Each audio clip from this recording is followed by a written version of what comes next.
बन्या समय ब्रह्मगिरी अंचल प्रभावित भार्गवी रत्नचिरा और लुणा नदी में कलिकती दल जोगु जल निष्कासन बाधाप्राप्त होउछि। एहाकु सफा करिबा पाई मंच दाबी करिछि।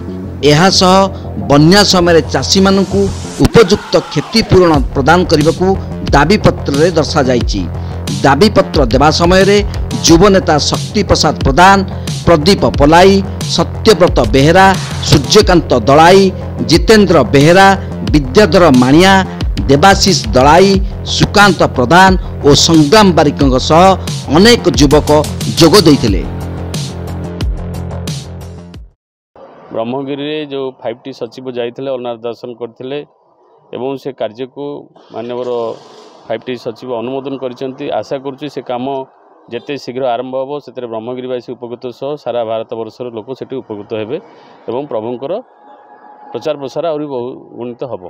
द्वितीय कथा है आमर जो बालीहरचंड पीठ यह एक ऐतिह्य संस्कृतिर पीठ, तेणु बालीहरचंड पीठ को 5T सचिव दृष्टि आकर्षण कर माननीय कलेक्टर माध्यम जे 5T सचिव जो दृष्टि आकर्षण करते ताहले आमर बालीहरचंड पीठर उन्नति हो सारापर से पर्यटक बहुत आसते और पर्यटन स्थल मान्यता पाइक से आम इकोनोमिकल बेनिफिट सहित अति सुंदर मनोरम परिवेश भी तैयारी पारंता। तृतीय कथा है जो NHI रे गाईगोरु प्रबल मात्रा आसिक अबाध रोचंती जहाद्वारा पूरी सातपड़ा रास्तार पर्यटक जावाई असुविधा भोगुंट, विशेषकर अभी जाऊना जनसाधारण जीवा द्वारा ट्रैफिक समस्या एवं एक्सीडेंट एभली होउची जहाद्वारा आम बहुत असुविधा ब्रह्मगिरीवासी भोगुचु। तत्सहित राज्यवासी भी जी जाऊँच भी सी भोगुंट।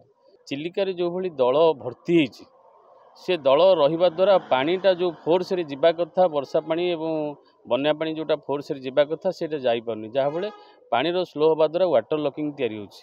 से चाष जमी नष्ट होछि एवं तली अंचल घर द्वार मानक पानी पशुछि। तुरंत आम जदि से दल ताकू सफा करि पारंते सरकार ताहले ए समस्या ब्रह्मगिरीवासी उपकृत हो पारंते।